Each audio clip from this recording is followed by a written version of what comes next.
It's a pleasure to be here this evening and to have an opportunity to share with you a little bit about really what became an incredible journey for those of us who were able to be a part of the KAUST experience.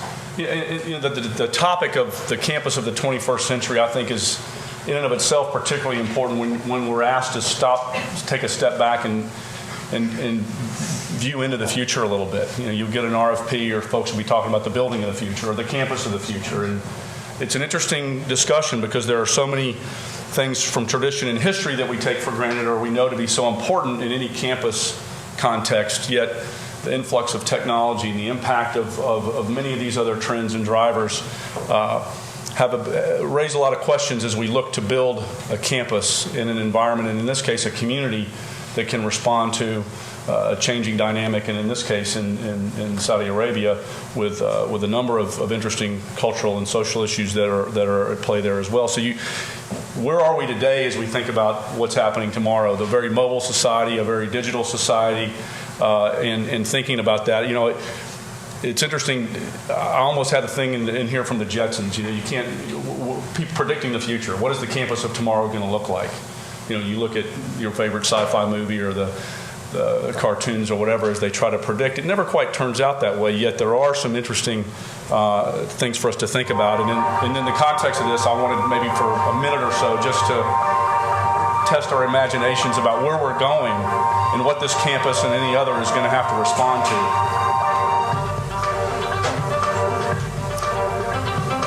Courtesy of our friends at Microsoft.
So this notion of the future, and how do we design a building or a campus or a community that responds to technology? We're such a mobile people, yet we still are very social. These things being together are still as important as ever, if not more important, with the technology that we have at our fingertips and the things that we're starting to see with the iPad and other things that are there. And you also have to combine that with what's happening in the academy today, what's happening, trends in terms of higher education itself. Where we are, NYU Abu Dhabi is an example of the globalization that's going on. The boundaries and the walls and the interaction is changing things literally across the planet. That in and of itself, we just saw this notion about where technology might be taking us. Experiential learning, the digital native students today have different expectations in terms of how they are going to learn, what's acceptable to them in terms of how they want to learn and need to learn. Things about efficiency, being more efficient with space, more learning per square foot. I hadn't quite heard that term before, but you think about the competition for funding, more and more critical everywhere across the globe. So how are we going to be more efficient? How are we going to leverage technology to impact what's happening in the classroom? This notion of brand, and I think this is something that's particularly important to KAUST, and I'll have something in here that reflects that. Universities are having to compete for talent in ways that they have not had to do so in the past because of those the globalization factor. Countries are creating their own university systems. Not as many students from across the world taking classes in the United States, for instance, as they once were. So branding, competition for talent, is important. And then what's the physical response? What is a campus or a community or in this case KAUST, how does it need to respond to these things? Certainly diversity in terms of the experience that you have while you're there during your day, the kind of spaces that are being created. The technology aspect, that could be an hour-long discussion in and of itself, of course. The notion of flexibility. Those designers, architects in the room, we always hear clients, you talk about flexibility, but I think it continues to be paramount in terms of how, whether it's a laboratory space that you're talking about or the classroom or office buildings, being able to respond to the changes that are going to be taking place. That certainly was important to us as we thought about the KAUST experience. Engaging the community. This cannot be isolated. This has to be about daily life interaction beyond the classroom, or in this case, beyond the laboratory. KAUST is a graduate level research institute and above. No undergraduate classrooms there, for instance. So having access on a daily basis, 11 o'clock at night, I've got a research project that's going on. I need to get into the lab to check it out, test and see how things are going. Locally responsive, sustainability. These are things that we've got to make sure that we're responding to and taking into account. So, the question, KAUST is a campus of the 21st century, and that's what we want to get into a little bit.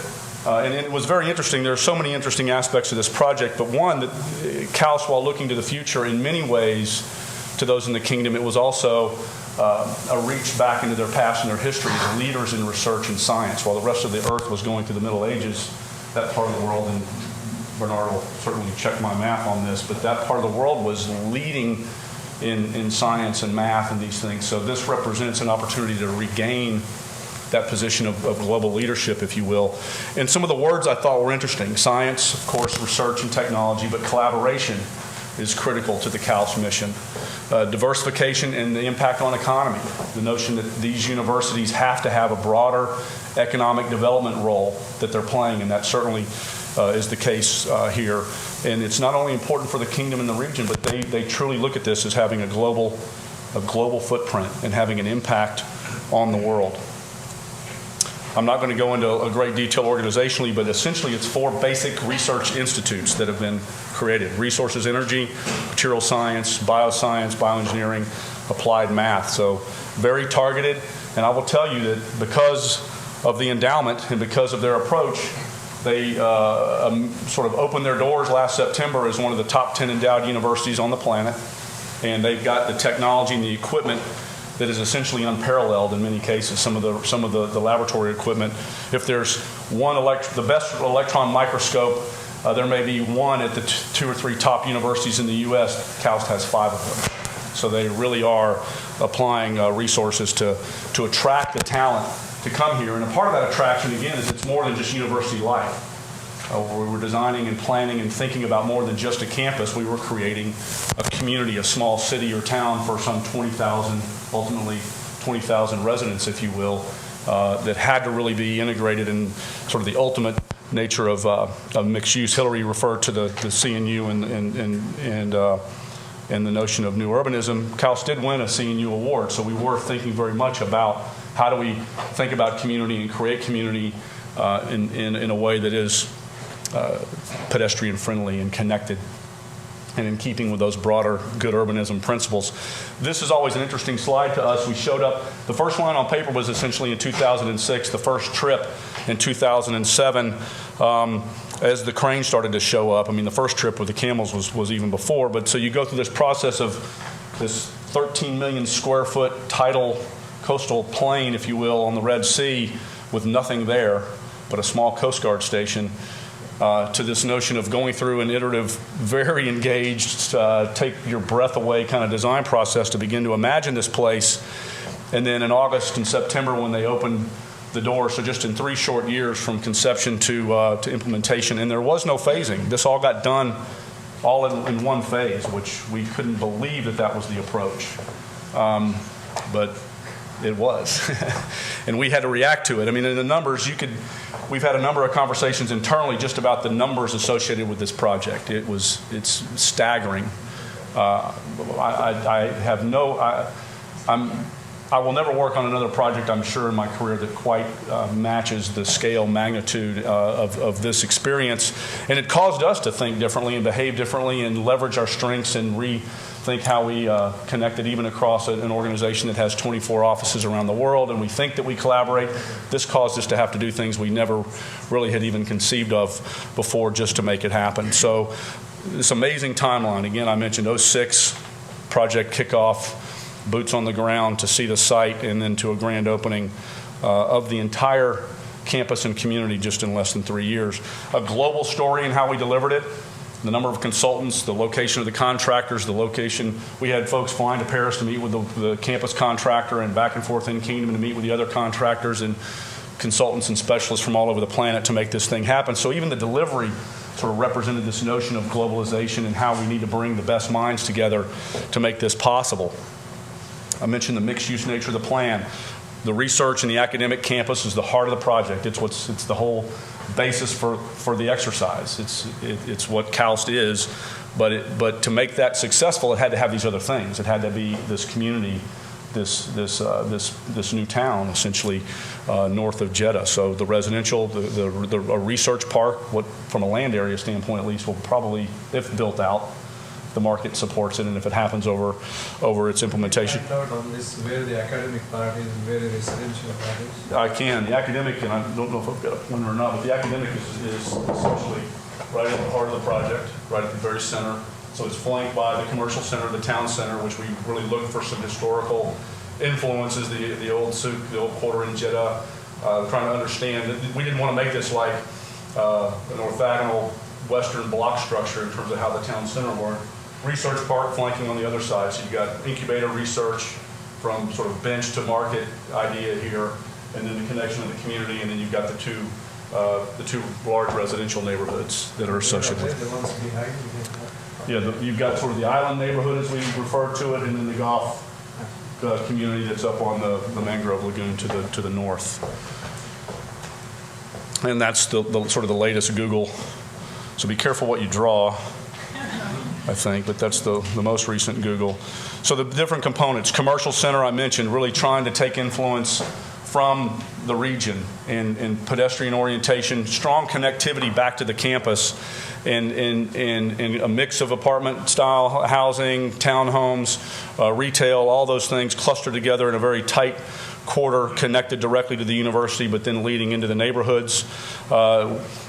In addition to the 13 million square meters of site area, there was also 19 million square meters outlined in the Red Sea that was a part of our site, and we were a bit worried that there was an expectation that we were going to build some islands or something out in the Red Sea, and we said, no, we're going to protect that with all that we can. We do, however, want to create more of a direct interaction with the Red Sea, so we did created this harbor that creates opportunity for the university to sort of touch the Red Sea, also for housing and living to be associated with that experience.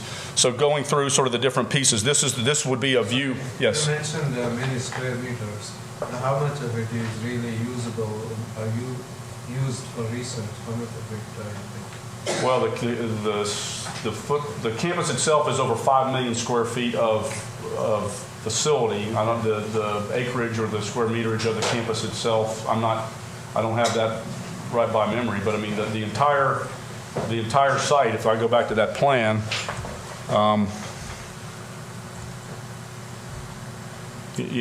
essentially this entire area is envisioned for research park. That'll take a long time, I think, to be realized, but we've done a master plan that lays that out. They've got early adopters that are investing, but all of what you're seeing rendered in that drawing, basically to the north and west, is built.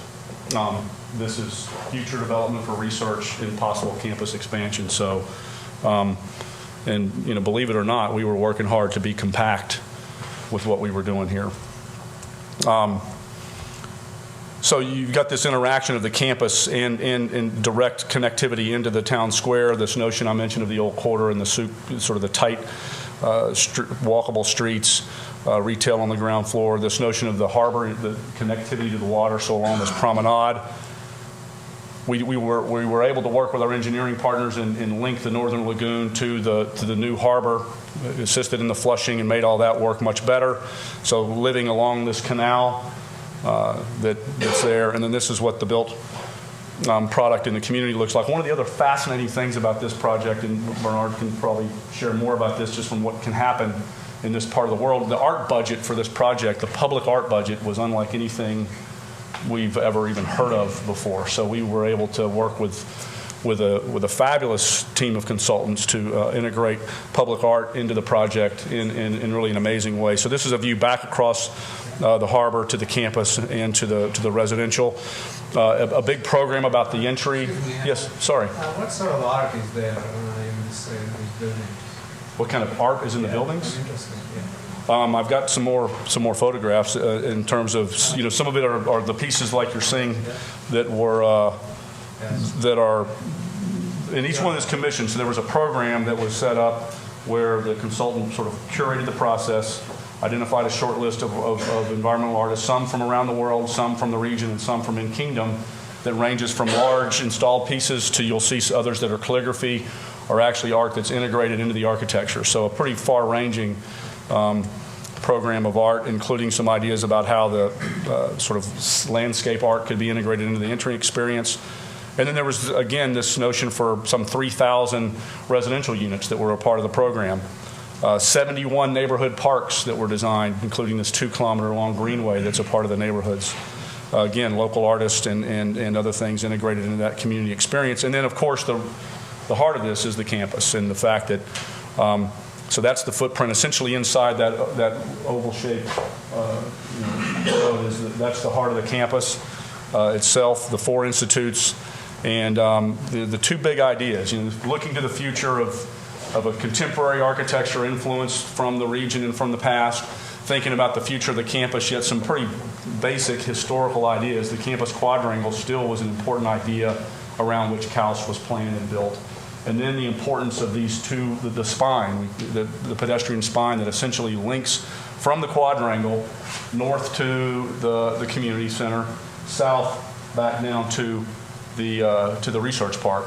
And so the spine is really that pedestrian way that links all these elements together. Can you say how the 4 institutes are linked among themselves? Well, each one of these buildings, and I'm not very good with these pointers, but each one of these represents the 4 institutes. And so you've got a series of atriums and walks that connect to the spine. And so each one of these represents sort of a laboratory neighborhood for the 4 institutes. So each connects into the spine feeds into the quadrangle. So you've got at the center of the campus is the library, the Commons building, the engineering science and the applied math classroom buildings that are part, and the administrative is sort of at the heart. This is the square you have drawn there. Well, the square is sort of the academic heart, and the quadrangle, and the spine links out to the research pieces below. So, of course, influence from the site, influence from the region, climatic and otherwise. A big sustainability story. KAUST is better not get this wrong. On the camera, but platinum, I believe, in terms of LEED. It really was the campus itself. A big focused program, setting a new standard in the kingdom, really, working with our client Aramco and the stakeholders to really put forth an effort. So solar towers, the photovoltaics, a number of things that were used from a technology standpoint to drive sustainability through the project. So the spine, this is what we envisioned it to look like, that connects you together. This is the images of the actual, some of these courtyards and atrium spaces. You see the solar tower off in the back.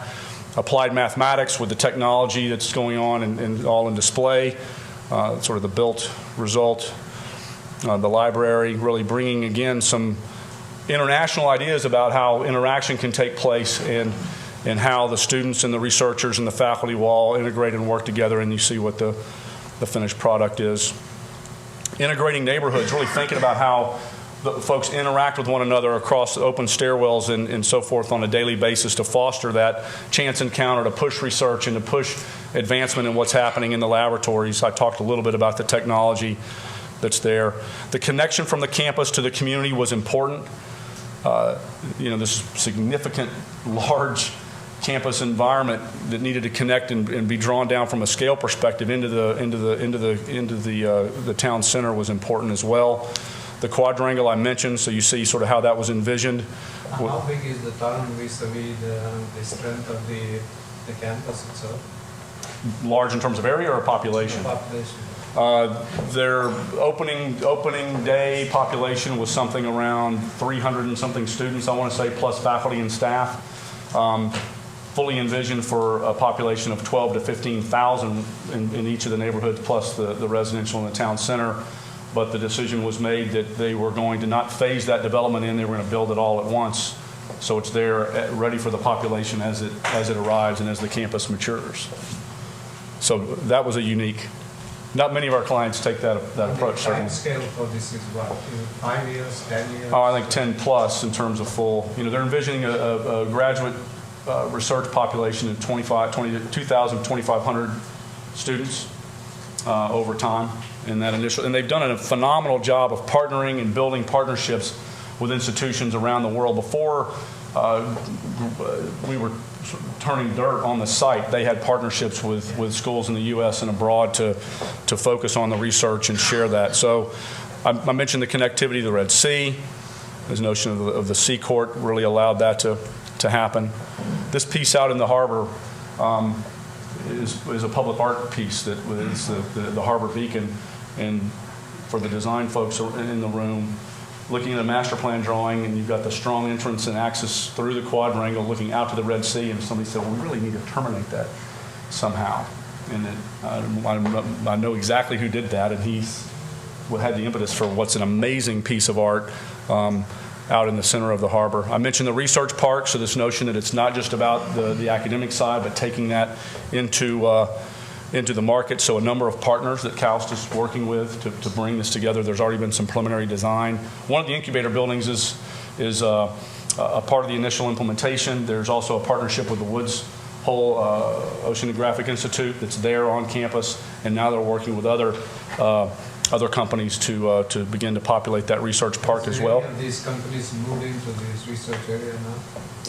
They're talking to Schlumberger and a number of the others that are there. I don't know exactly who's populating the initial incubator building, but they've got some very strong partnerships with those firms and others to begin moving forward.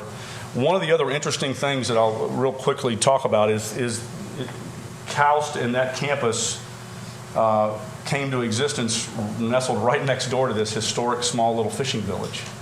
And when you think about town and gown relationships, from a trend perspective, from what's important to a university of the 21st century, there has to be a collaboration there. There has to be a relationship between the two. And in this case, this brand new, shiny, global thing showed up and kind of messed up their little fishing existence. And to KAUST's credit, they said, we need to just take a step back and think about what can be done to help Thuwal in its existing infrastructure and help its fishing industry to even thrive more and more. I can tell you that the fish that comes from this part of the Red Sea is fantastic. Some of the best meals you'll ever have if you like seafood. This was really my question. How big was the town, so to speak, before? Oh, the town of Thuwal? Yes.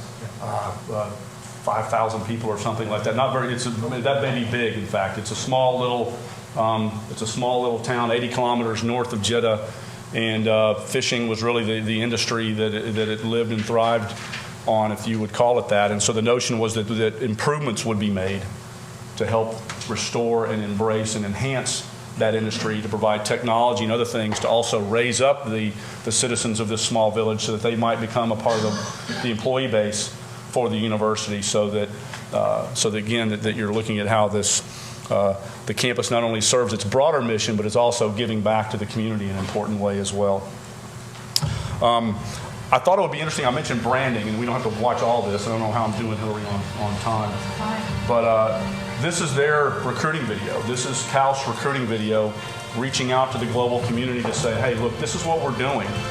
This is how we're changing what's happening in the kingdom. This is what our expectations are. And as I look back at that trend related to branding and competition, I thought this was pretty interesting to see how they're really approaching it. October the 21st, 2007 marked a most momentous event in the academic world. For this was the day on which the ground was broken on a university of unprecedented scope and mission. The first university to be conceived, designed, and built from the ground up, whose primary focus is research and technology development. A university that will serve the minds of young men and women, and also improve the quality of life for all mankind. A university where the best minds, the best facilities and equipment, and the most rewarding quality of life converge to create a new paradigm in academia. KAUST is unique in just about any way you want to describe it. It's unique in location, it's unique in population, it's unique in the way faculty are recruited, it's unique in how the structure is put in place, but it's very much focused on preparing students in the science and technology disciplines. The university has a great vision given by the king, and that is to build a new house of wisdom without financial constraint.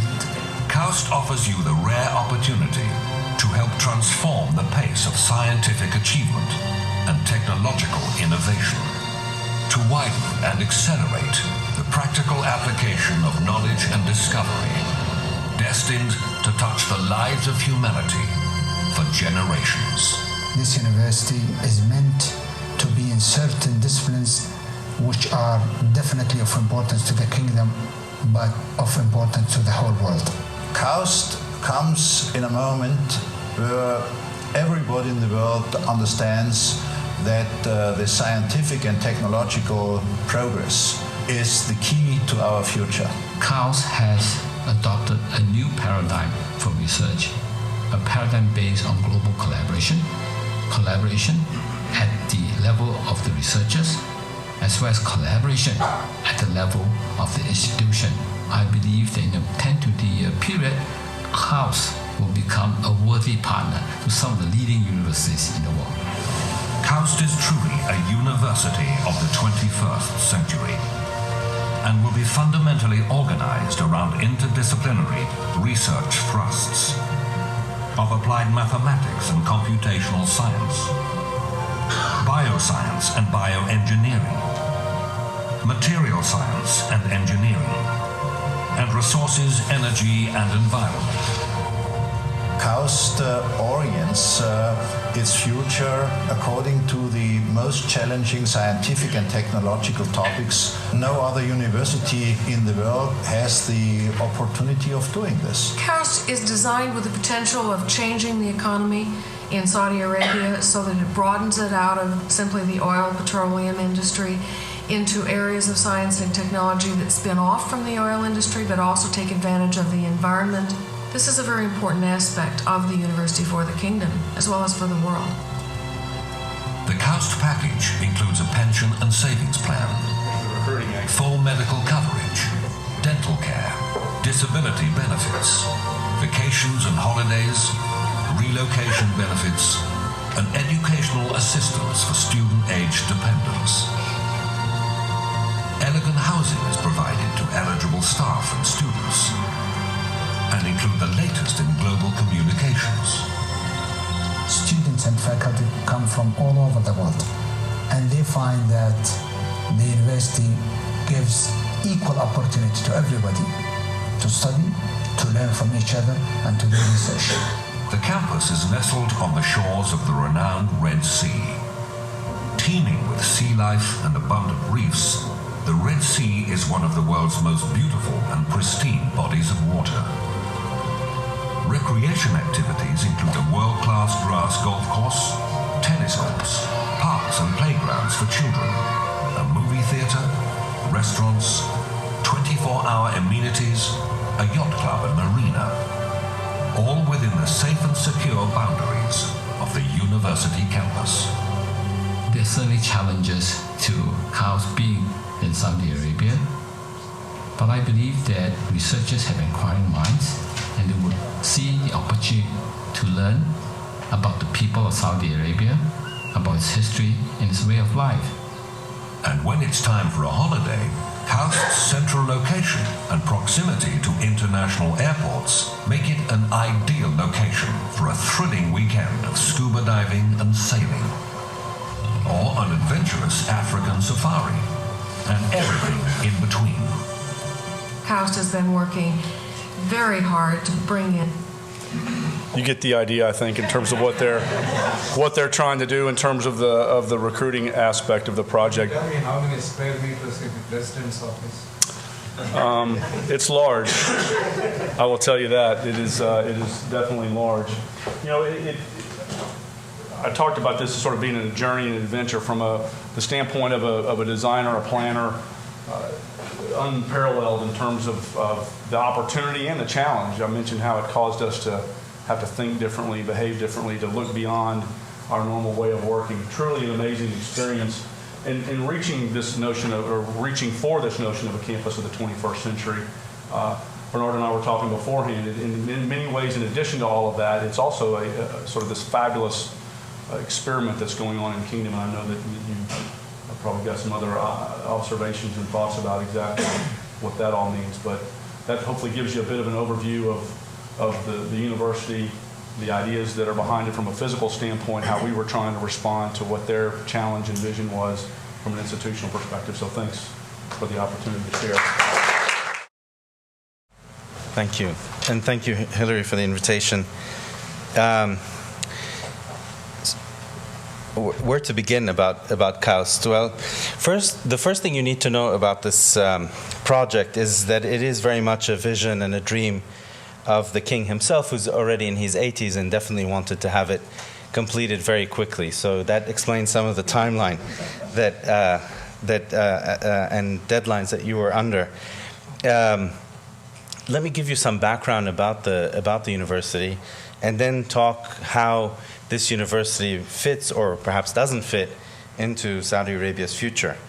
The first thing also to note is that the last 6-7 years of Saudi Arabia's economy and oil production is that they have come off a major rally where the prices were at historic highs, hitting $147 a barrel at one point, and this generated very significant sums of revenue for the kingdom, so that the king was in a position, unlike the late 1990s, where he could dedicate large sums of money to pet projects of his, and this is definitely one of them. So he endowed this university with $20 billion, and it is set, and this money is placed overseas in the Channel Islands, I believe, and there's a legal framework around this endowment to prevent any future government in Saudi Arabia, or anyone in Saudi Arabia, from ever touching the principal or the revenue from the monies generated. Is this king's personal money, or is it kingdom's money somehow? Or maybe there's no distinction in Saudi Arabia between so. The 20 billion were placed. There were all these measures that were set around it for this university, and this is a new thing in Saudi Arabia in that it appeals to a very old Islamic principle in Islamic law, which is that of the waqf, or the trust, and it's a way of actually hiving off a project from the ministries and from the governmental ministries, and principally the Ministry of Education, to create something that is a hybrid between an official bureaucratic establishment and something that's in the private realm. And this approximates something more like a private endowment. The second, so he had the funds.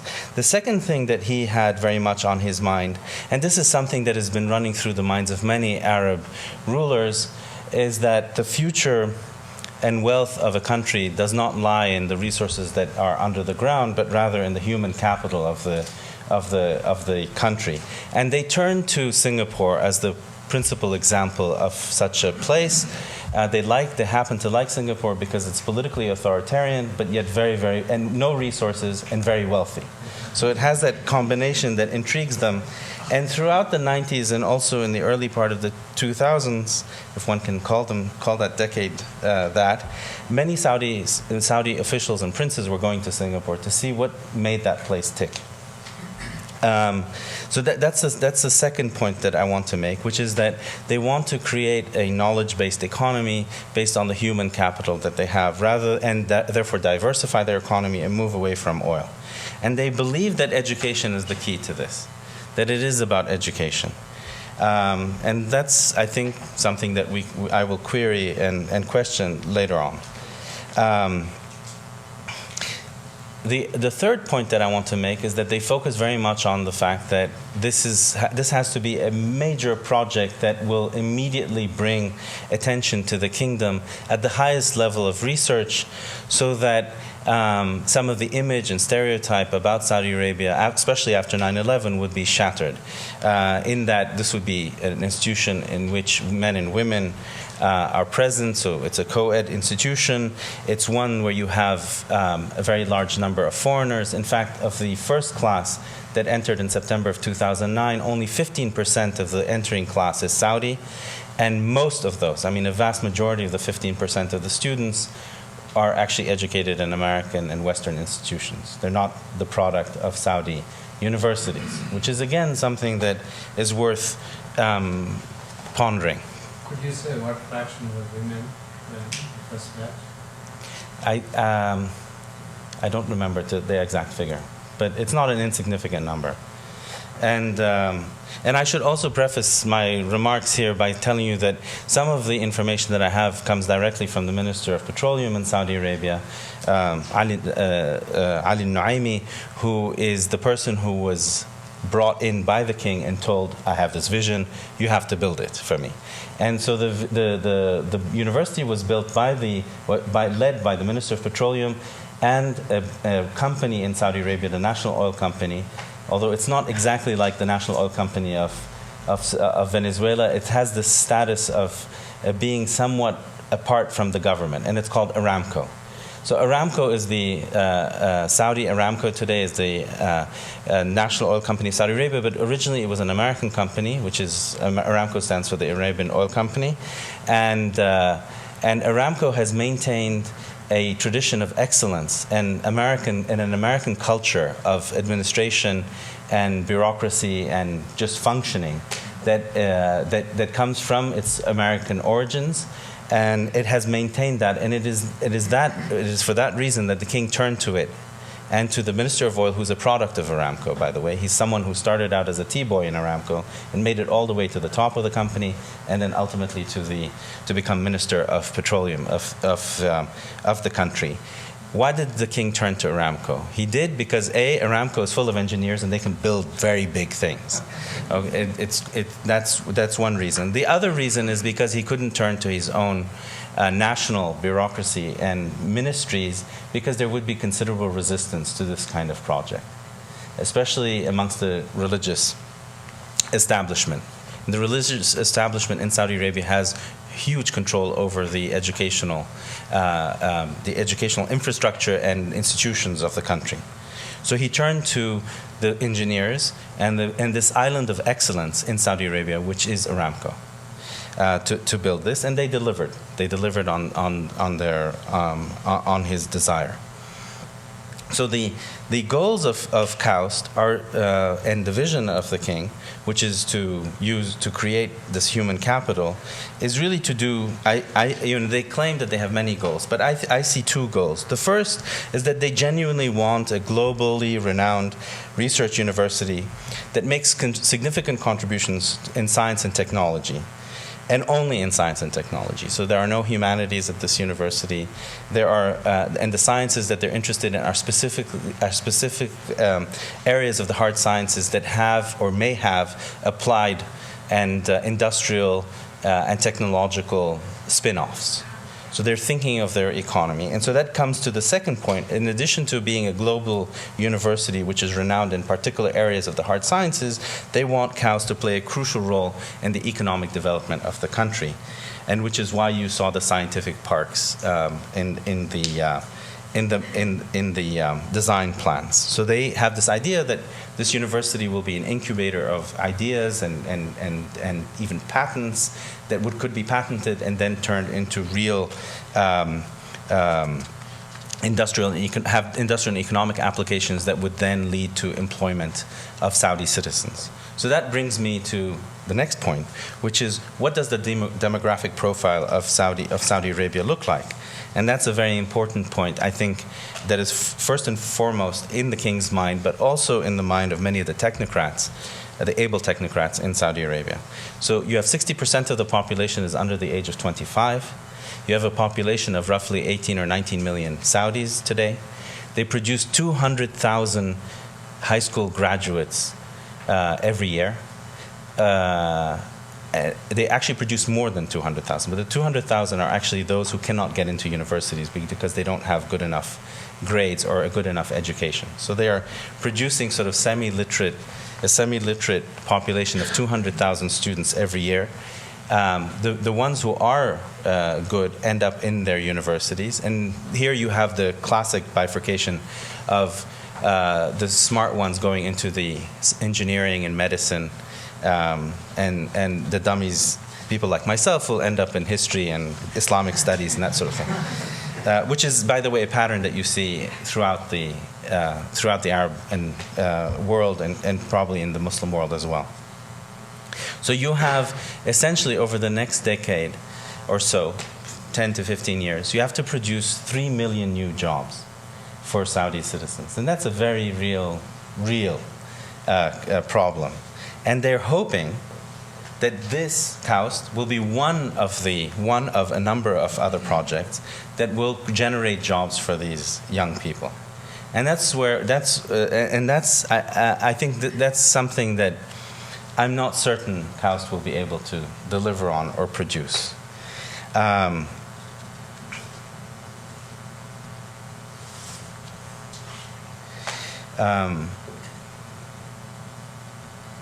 I talked about the human. Okay, the other point that I wanted to make, and which goes back just to the question of Singapore and the appeal of Singapore. You saw on the video that the president of the university is a Singaporean. He was the head of the National University of Singapore, and that's not an accident that they would have chosen someone like him, who turned the National University of Singapore around, and they were hoping that he can do the same for KAUST. The other point, which again feeds off of what Monte said, is that the king also has, and the way he justifies this project is by appealing to a medieval Islamic past, and specifically to the city of Baghdad under the Abbasids in the 8th and 9th centuries of the Common Era, when you had a movement amongst the medieval Muslim rulers to translate many of the Greek works and the Latin works into Arabic, but principally Greek. This translation movement took place in what was then called the House of Wisdom, Bayt al-Hikmah, in Arabic. And many of the translations were actually not directly from the Greek, but from Syriac into Arabic. And this created a moment in Islam, in Islamic history, of a great glory in the sciences, not just in the hard sciences, incidentally, not just in in areas like astronomy and mathematics, but also in rhetoric and philosophy. And Aristotle was translated at the time, for example. And this is the one piece that's missing from the dream. It's the Aristotle piece that is missing from the Bayt al-Hikmah that has just been created in Saudi Arabia, and that points to an anxiety that the regime has about the society. What are the limits of the permissible in areas outside the hard sciences, especially in the humanities? How do you teach history? How do you teach philosophy? How do you teach the liberal arts? Which, incidentally, is an anxiety that one doesn't see in the NYU Abu Dhabi project, because the NYU Abu Dhabi project is very much about creating a liberal arts education for the region, for the citizenry of the country, but also for the region. And this is a step that the Saudis have not been willing to make. So let me turn finally to some of the challenges that I see. And I'll give you some of the seedy underside of this project that you haven't heard yet. The first set of questions that this project begs are, and I've alluded to this already, is how is a postgraduate university going to solve the big problems that the kingdom is facing, namely the unemployment or the need for more employment, the dysfunctional educational system that exists in the country. They've started with the top rather than the bottom, if you see through this project. And this is and this is perhaps something that they need to do, because the idea is that if you create another island of excellence, not just Aramco and oil, but an island of excellence in the sciences, perhaps that model can then bleed out beyond the walls of this community into the rest of Saudi society, because people in Saudi Arabia will want this for other universities. And you can see that there's something of that already happening. Some of the other universities in Saudi Arabia are seeing how much money is being spent, are seeing the kind of excellence that is being created at KAUST, or it looks like it's going to be created at KAUST, and they're pushing themselves to do some of the same. So the idea is to create this island of excellence in the sciences, and hopefully that'll have will be refracted in mirror-like fashion throughout the society. Perhaps. I mean, I'm not sure. I wish them well, and I hope that does in fact happen. The other question that I have is, and which I think is a challenge, is scientific inquiry that is directed at the economic diversification of the country sufficient in producing the intellectual capital necessary for a dynamic country, for a transformation of Saudi society, and one that will move people away from a reliance on a hydrocarbon economy. The problem with hydrocarbons, the problem with oil in all its many affiliated industries, whether upstream or downstream, is that they don't employ a lot. It doesn't require a lot of people to run an oil industry. It does not. It's not a source of employment, and I'm not sure that, again, these very high technology areas are also going to produce the numbers of employees that are required for the society. Then yet another one is that there is, when you speak to the top Saudis who are like Ali Naimi, for instance, the Minister of Oil, he has this unshakable belief that there will be scientific breakthroughs, especially in the field of solar energy, and that this will be the key to moving Saudi Arabia away from its heavy reliance on oil and gas.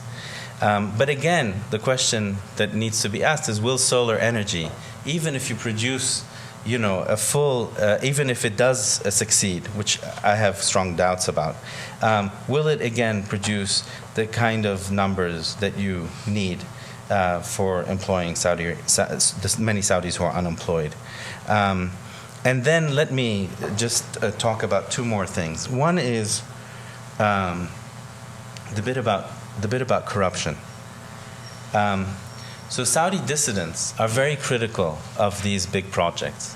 Not so much because of the projects themselves. The projects themselves may, in fact, end up being all that they're touted and are to be. What they're critical of is what happens before the project is built. And so typically, in the case, I'm not sure about this particular project.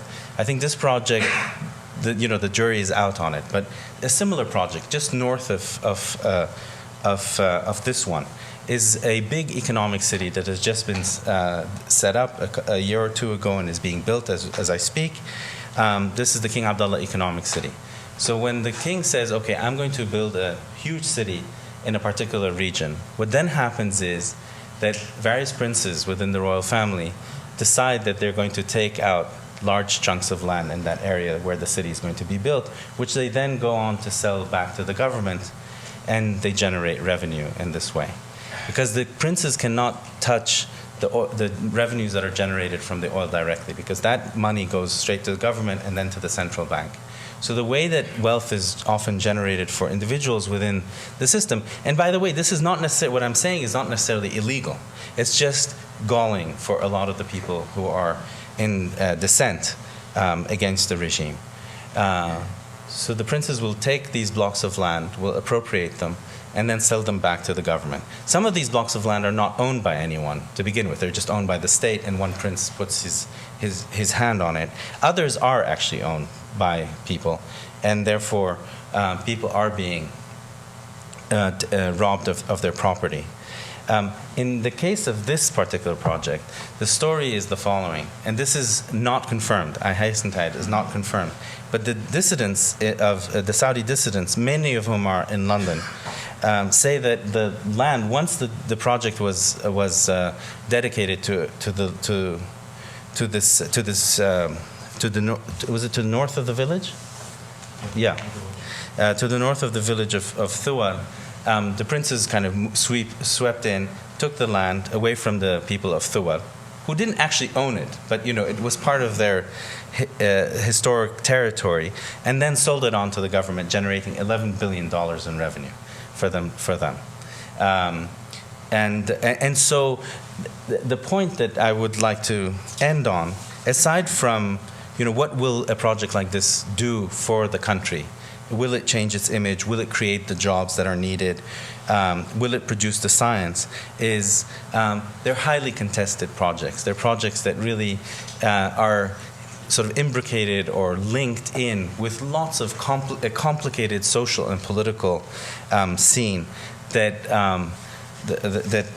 is not always obvious from the beautiful buildings that you see. Thank you.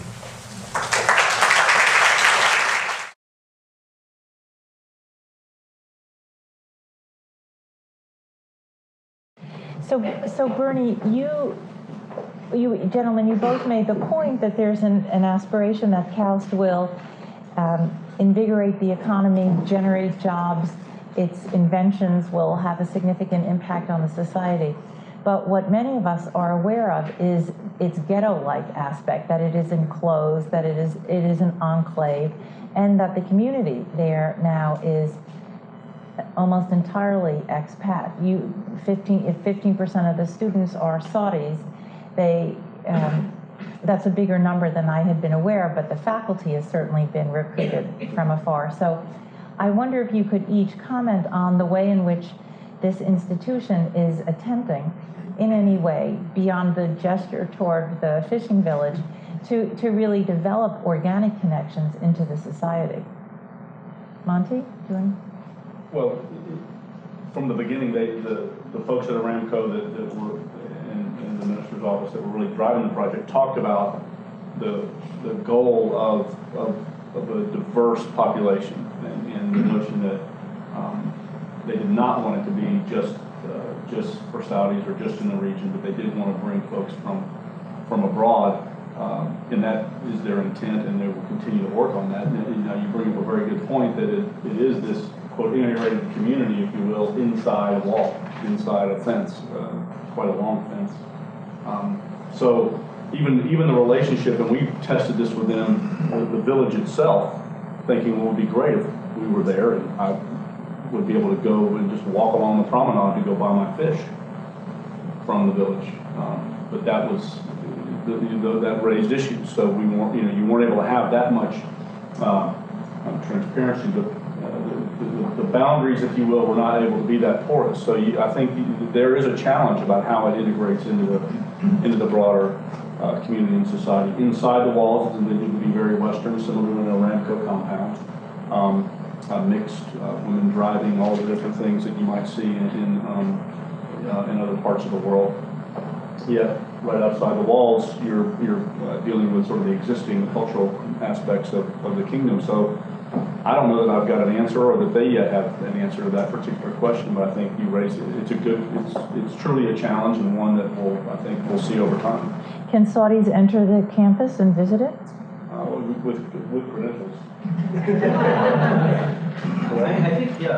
I think what they hope to do is to create this gated community, which is what it is, but an island of excellence that Saudis will want to be part of. In other words, just like Aramco. I mean, that's the model that they have in their head, is that it's excellent jobs, well-paying, wonderful, clean community. Women can drive. The Aramco rules apply, and so Saudis, will want to be there. And by wanting to be there, then other universities, other places will want to emulate some aspect of this gated community. So that's the process of bleeding is what is I described it as bleeding out. by being this island of excellence. Well, if you need credentials and there are serious barriers to entry to the community, one wonders how the bleeding out will transpire. There are a number of significant scientists here who I'm sure would love to learn a little bit more, if you can share it, about the way the core facilities are organized. Monte, can you tell us something about the arrangement of the labs and some of the thinking that went into their layout and the educational vision? I'll do my best. I'm not the lab planner on the project, but I can certainly try to address that. I use the word flexibility, and if my colleague Bill Odell were here, Bill would talk a lot about that intent with regards to the laboratories. Best in class in terms of equipment. I mentioned the microscopes, for instance, the NMRs, the different equipment that are a part of the research there. So that's another recruiting point for them, is to say, a fabulous researcher may be engaged in amazing research, but struggling with resources. They can say, we can solve that for you. You'll have the best equipment, and we can address some of your pursuits and your concerns, and strictly from a funding and resource perspective, and the best equipment. The laboratories themselves, each of the institutes, as I mentioned, you've got sort of standard flexible laboratory neighborhoods that feed into the atriums, and we saw the photographs of the three levels sort of feeding into that. So you've got a lot of interaction. So really best in class, if you want to say, best practices in terms of fostering interaction within the laboratory neighborhoods, and then each of those feeds into the spine, so you've got direct connectivity back into the heart of the campus. So I'm not sure if that gives a great deal of detail about the workings of the laboratories themselves, but that's hopefully a sense of what's underway and how it was planned. And if there are further questions, I'd be happy to follow up on that particular point. Okay. Have you been there yet, Bernie? I visited, yeah. I mean, the point about the science, though, is that you don't have to go through grant applications or any of the hassles that most scientists, have to go through here. If they decide that you're the person they want, it's carte blanche. They basically give you as much money as you want for any of this, equipment or graduate students and so on. How long is it guaranteed? Let's say 10 years, 5 years? Yeah, so they have contracts. I mean, they have contracts with individual researchers. I don't know if they're 5-year contracts. I'd have to check. Sana? But also going back to the science and connecting that to innovation, also basically pointing back to the life in Saudi Arabia and project and development. It's pretty hard to actually make that work. I don't know if there's any model that made that actually viable. Like, for example, here in the States, we say AT&T, which is basically in terms of science and innovation, it's a place where people, scientists were recruited, the brightest, and they were doing, like there were many Nobel Prize, let's say, from AT&T in different applications. It took years sometimes for these patents to be implemented.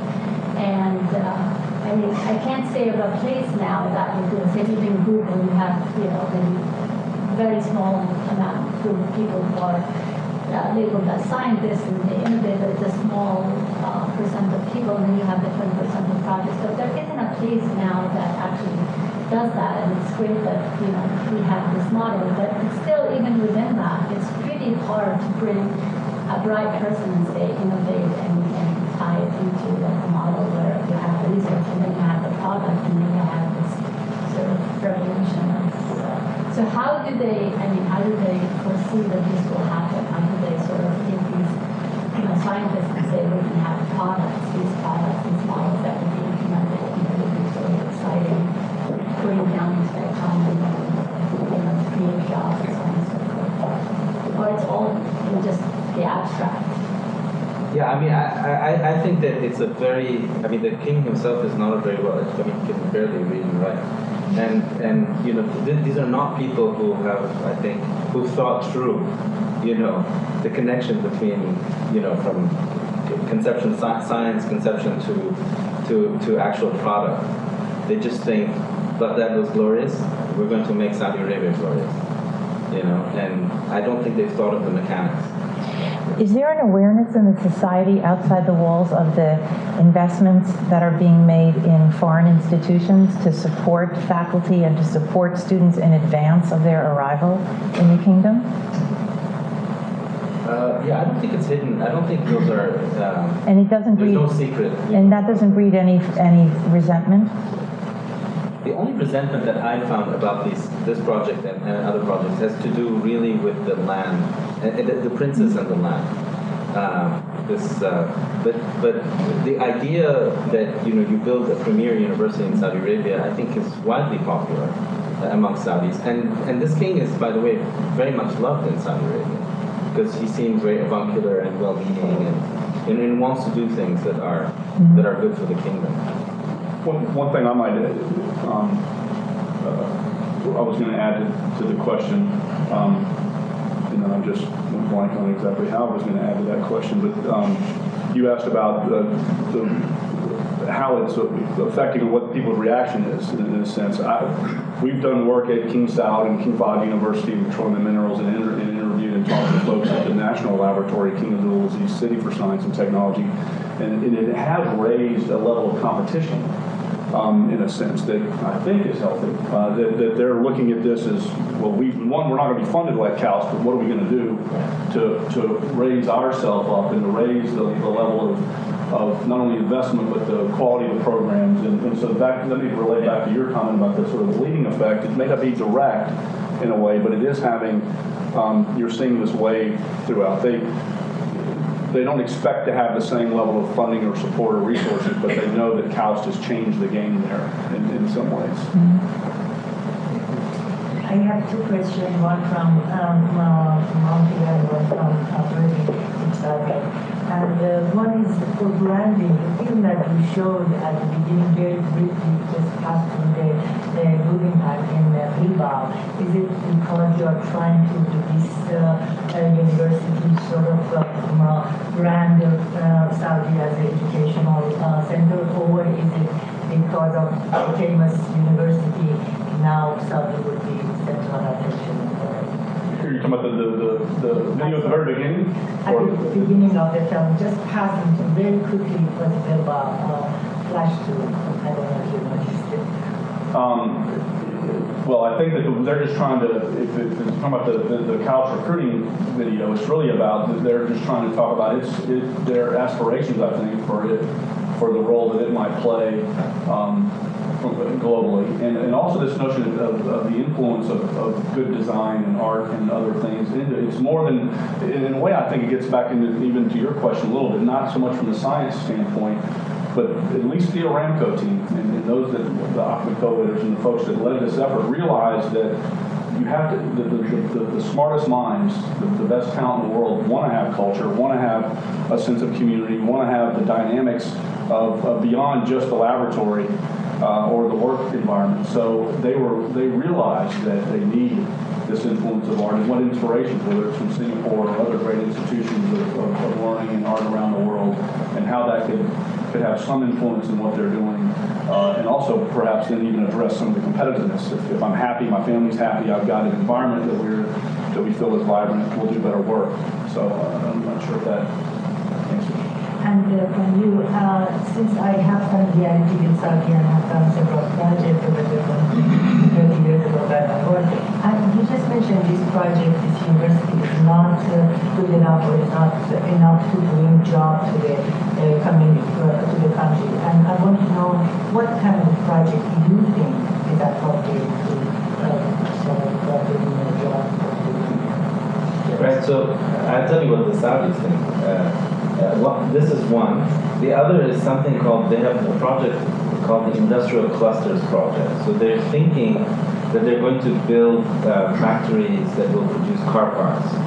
And so you will have, really industrial manufacturing in the kingdom. And that's where you can employ larger numbers of people. They're trying to bring outside companies to invest, because they don't have car companies themselves, and they're having a hard time. And they've given tremendous incentives to these companies, almost free energy. They pay 80% of the salaries of the Saudis that the foreign company will employ. They're still having a hard time. I wanted to ask you a question. Why isn't there, or maybe I'm wrong, why isn't there an iconic building, like a Bilbao-style building in this campus that becomes, the identifying building for the campus?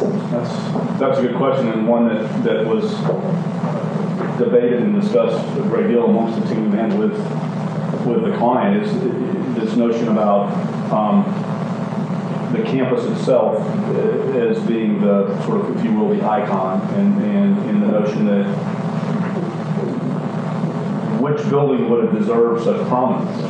It was not going to be the mosque on the campus. They wanted a very nice mosque, appropriately sized and centrally located, but this was not about the religious expression. It was about the research and scientific expression. And so then if you say, well, which building might have more of an iconic character, which institute would that belong to? So I think there was a little bit of a discussion really around the campus as the icon. And some buildings, if you look, the library sort of glows at night, has a bit of a special characteristic to it. The administrative, the lobby experience heading into the administration building has something iconic about it. And then you've got the harbor beacon. So there are moments or elements that really are celebrated, but it was much more about the campus as a whole being the real story. So then without a star building, you need a star person. I mean, Stephen Hawking could make a flying visit, or somehow you have to attract. I mean, I think it's a wonderful effort. Somehow somebody has to get rid of it. And they sort of import star power, and that's how they'll get a name maybe in academia. I mean, the Weimar, the Bauhaus was an industrial innovator of its time in a different setting. But it didn't have the constraints of being an island in a political ocean. So, I mean, I have lots of thoughts about it. It's actually tricky. They don't have tenure, by the way, in this system. So that's when you can't draw stars without tenure. No, I don't. I guess I don't mean it. I guess just get them to talk. I don't really know what I'm talking about, but somehow you have to put yourself on a view. Saudis have to put themselves on the world map. Some fashion. I think they should have done a spectacular building, just no old club. Gone ahead and done it. That's my opinion. Thank you. Srini. When you want to think about the success of an institution, usually it's a good idea to know what examples there are. And following up on the question there, she mentioned Bell Labs. Perhaps the one that comes closest maybe today, Caltech, which is a small institution, very high level. I essentially graduate, although it has some undergraduate population. Even Caltech realizes the importance of mixing undergraduates with high-level research. Why is it that KAUST decided against having any undergraduate programs at all? Do you have any sense of why? I don't know the answer to that question. I just know that when we got started, that was the... Research University, as we know today in the U.S., tries to mix undergraduates with the research at the highest level, so there is a continual flow.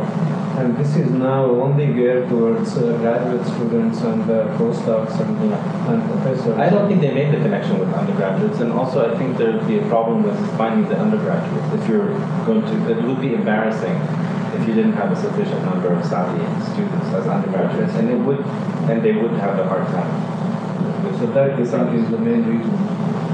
Presumably, that's one of the reasons. And the team did look at Caltech, and they toured globally and looked at it so you're bringing up a very good point in terms of... Many people I know actually have advised the KAUST, and many people I know are actually working there. So it's sort of interesting to me to understand the psyche which went into creating this university.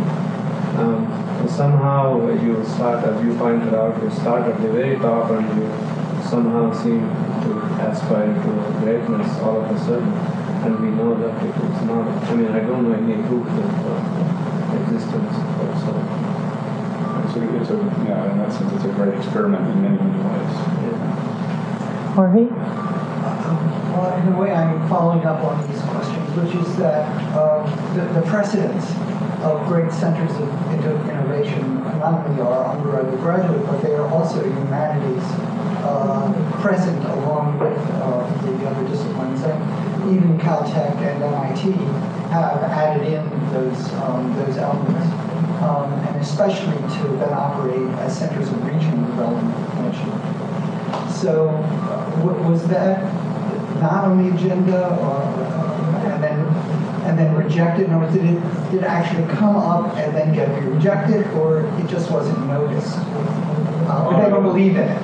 I mean, they don't think empirically that there is any actual advantage of having the liberal arts disciplines around, other than peace.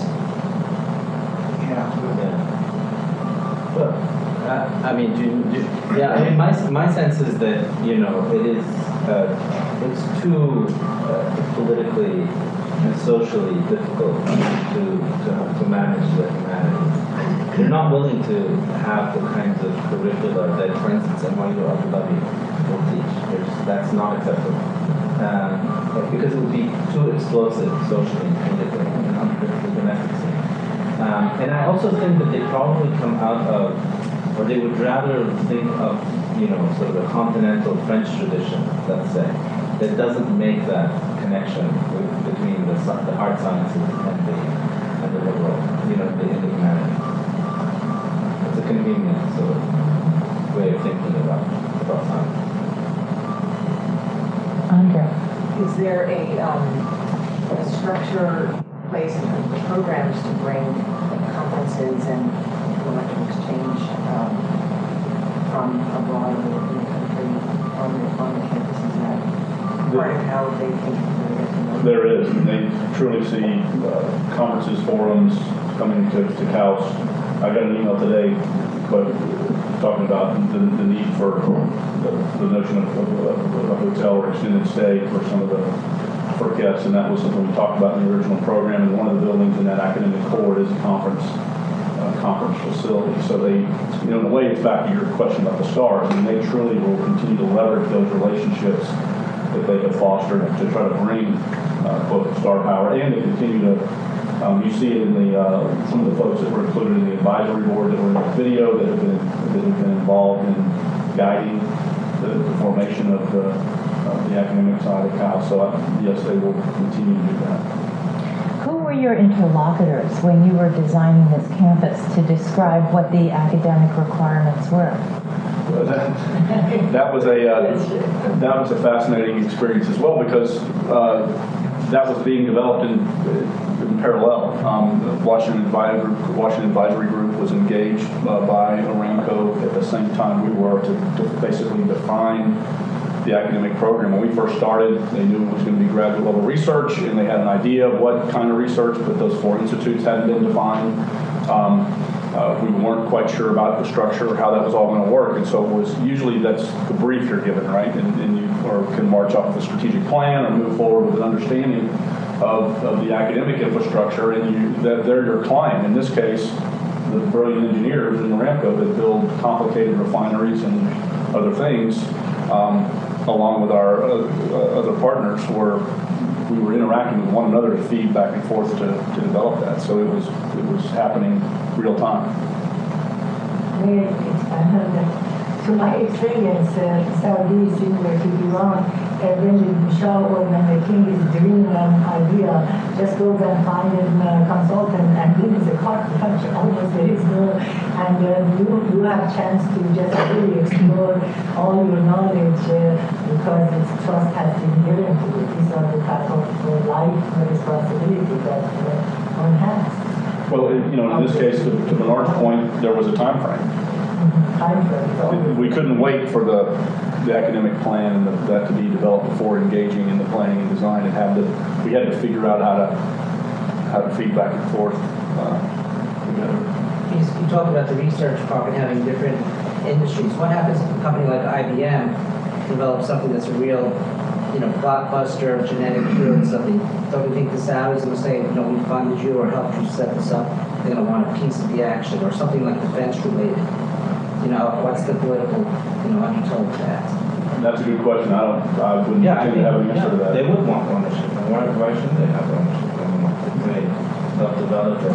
And they're hoping that it will lead to some jobs and to a company being set up. And then that company will employ Saudis. So they should do partnerships. They should invent in you.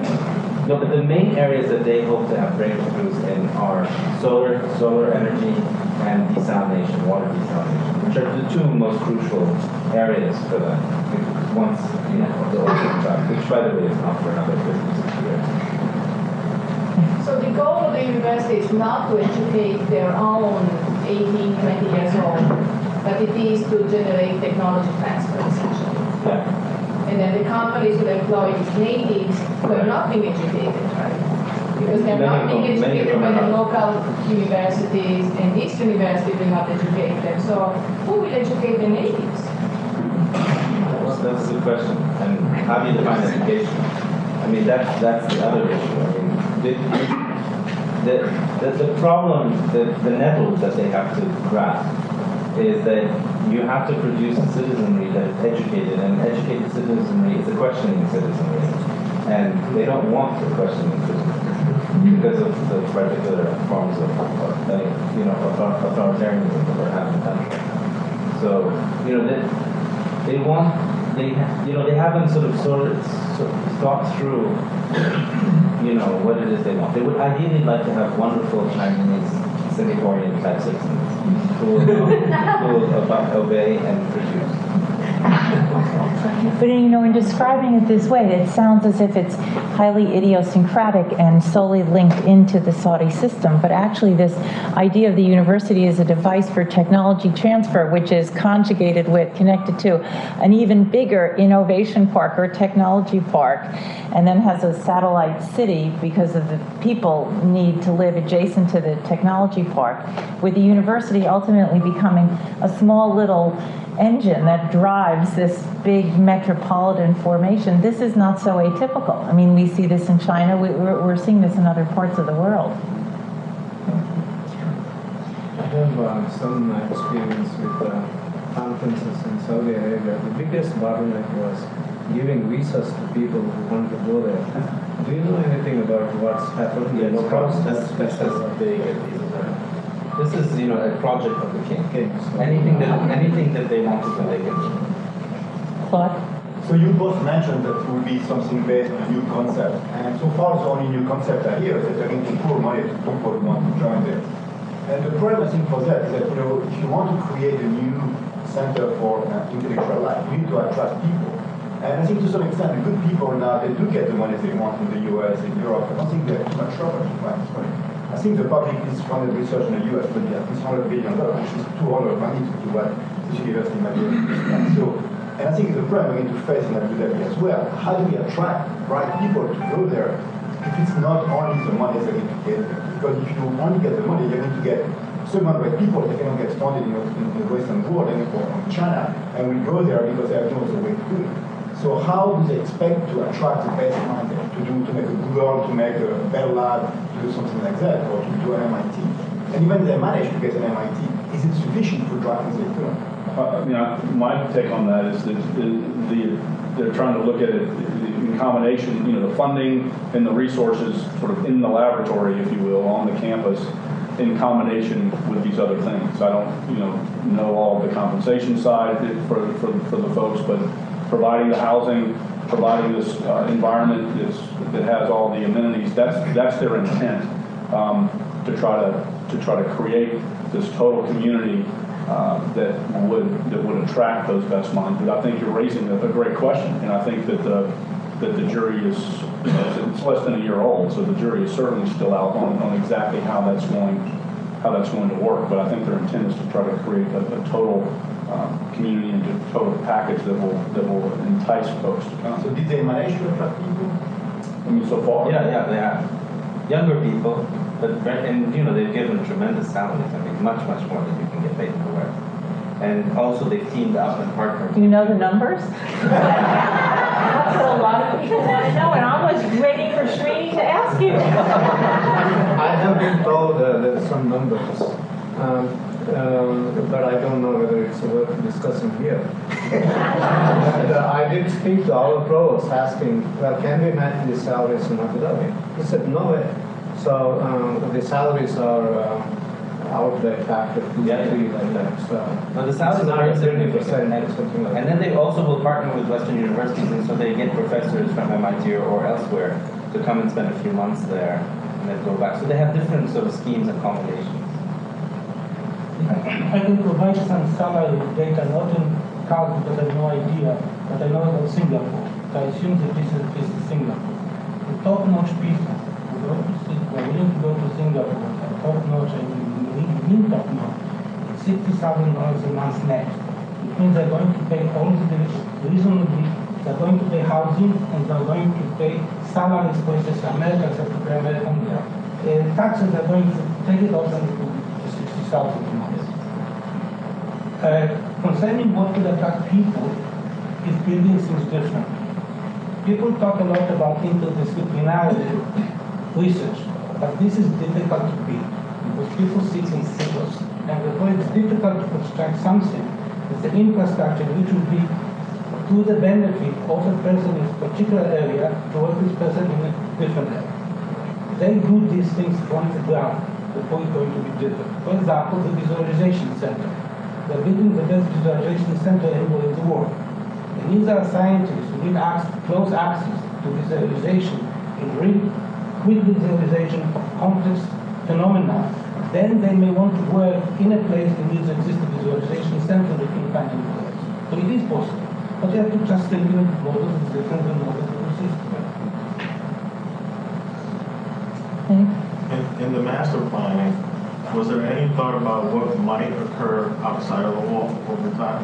Once the university is fully developed, what kind of subcultures might draw themselves? They can't penetrate the wall, but as soon as people come out of there, they can sell them things no, we really that's a good question as well. Immediately to the north is this King Abdullah economic city that Bernard talked about. So you're going to have, if it's successful and the market supports the dream, you're going to have a new city of 1 million people directly adjacent to the north. So we made connected to that in the future.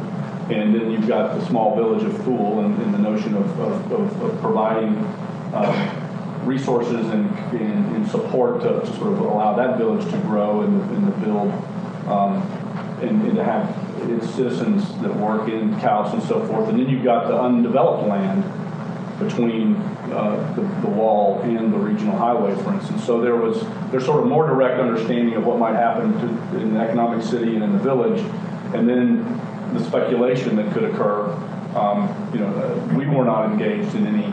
For instance, where people that are not professors and students and administrators, where do they live? They don't live within the walls themselves. People who cook and clean the streets and are shop, maybe own a business in there. Where do they live? Well, I don't have the exact answer on all of the employees that are going to be there, but I know the intention is that a great deal of those will live inside the walls, and then you've got Thuwal, and then I believe some are still commuting, if you will, from Jeddah or from the region. So it's a combination of things, and I don't know that they've got all that.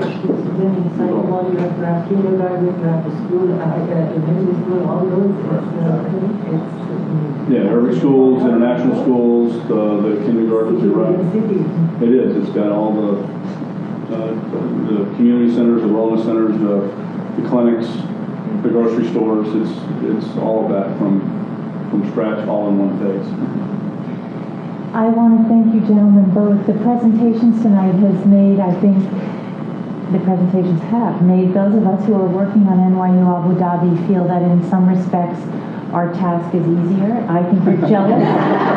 We're jealous of a few things like the $20 billion endowment, which we would like. But certainly it's been very instructive to learn about this venture. So thank you both for joining us tonight.